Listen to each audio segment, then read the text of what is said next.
On YouTube, it's your boy X Motorsports 414 signing in one more time again, and today I'm going to do a very rough overview or review of my 2016 Challenger Scat Pack Shaker 392. There's been a million of these reviews, but I'm kind of doing a follow-up review after having this car for about a year.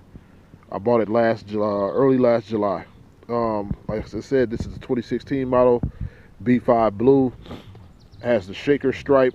If you can tell, look at it, the way you can tell one of the 16 models and up is it won't have the 6.4 liter logo below the Super B that's on the side fenders.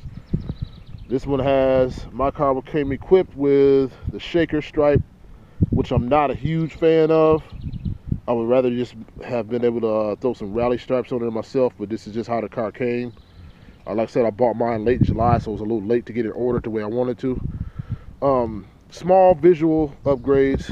One thing I did was I got the Charger Scat Pack B emblem off the Dodge Charger Scat Packs. If you don't know, you know they also make a Charger with a 392, just because it's called a Scat Pack. This is a beautiful car. Like I said, I've had it, for a little under a year. Haven't did any real modifications to it yet. Kind of really still getting used to it. As you can see, mine also came with the sunroof. Another small upgrade I did was the powered by SRT from my boy over at BJ's Garage. One thing I do love about this car is the color. I get a lot of looks from people asking what it is and all kind of things like that. Let me show you a little view of the interior. Now, if you don't know, prior to 2017, the 2017 models coming out, before that, the only way you could get leather in a Challenger Scat Pack was to have the Scat Pack shaker. Now they have the 392, and that's available with a 392. But before that, when I bought my car, that was the only way you could get leather. Leather was a unnegotiable for me, something I had to have. As we get in, you can see the big 8.4 inch screen, leather interior. This car has a huge back seat, which is the main reason why I opted for it over a couple other competitors. Even being a two-door, it still has a lot more room in the back than most of the cars. Another car that I considered buying was a Cadillac CTS. I was opting for the V Sport because I want a little more performance. But even my little guy sits right here. Go over to the other side right quick. Show you guys, kind of give you guys a good view of what I'm talking about having that good back seat space. Yeah, it was a CTS V Sport is what I was looking at. It was a lot more expensive. I think I would have been, correct me in the comment section if I'm wrong. I think I would have been about at least about 10 grand. So I'll show the actual paperwork on my car of what the base price was and what all the options are in the description and everything. But yeah, this is like ample amount of space, man. See, this is my little guy stuff right here. In the back, yeah, plenty of room. Plenty of room. Like I said, this is the two-door. The Charger would have even a little more space in the back. And the CTS, even with it being a four-door car, had less space in the back. Didn't have as much power. Didn't have that good V8 sound. This is naturally aspirated, 392. I don't care what anybody says. A lot of guys probably are going to get mad about this, but to me, this is the better looking Challenger out of the whole Challenger lineup.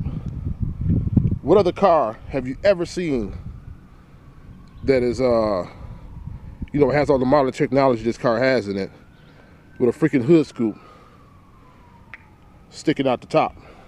You know what I mean? A real hood scoop too. This is not, any okay, we're just putting, scoops on the hood and they're functional. This is a real, you know, shaker. Let me show you the cutout. If you don't know, shaker, like I said, this is not just, you know, some type of, you know, some propaganda where it it's just a feature to the hood. This is an actual hole in the hood that this scoop comes out of. This thing open up. A lot of guys are getting the they have aftermarket shaker hoods you can put on your car, but this is how you tell if it's the real deal, is it'll have that shaker sticker right there. It'll have that shaker sticker right there. There's a couple other ways you can tell, but you know, who cares? It's a real deal shaker though. Look down in the bay. It has that Hemi orange 392. This engine is so big, man. It's like you know, look how much space you have in between, you know, the strut towers and the engine. Is not much space at all, man. Not much space at all. They crammed it in there, man. Crammed the big boy in there. All right, so yeah, like I said, this is just a rough review, man. Nothing professional, you know, so don't rack me in the comments about, oh man, you should have had this camera angle and all the birds in the back and all that stuff. It's just a rough review, man. I don't really do car reviews. I just want to give you guys a good look at my car and give you a good look at why I'm such a big Dodge fan now. I had uncles that owned Dodges back in the day. Matter of fact, one of my uncles had I can't remember what it was, but I know it had a hood scoop on it back when I was very young, and I thought that car was just the coolest thing I ever seen in my life. And he was a gearhead, so he had some modifications done to it. Thing was like ridiculously loud, moderately fast. Yeah, go ahead, comment, subscribe. I'm going to be dropping a video pretty soon about a little bit more about my car, the things I love and the things I hate about it, so stay tuned. X Motorsports 414 signing out. I'll holler. Thanks. Bye.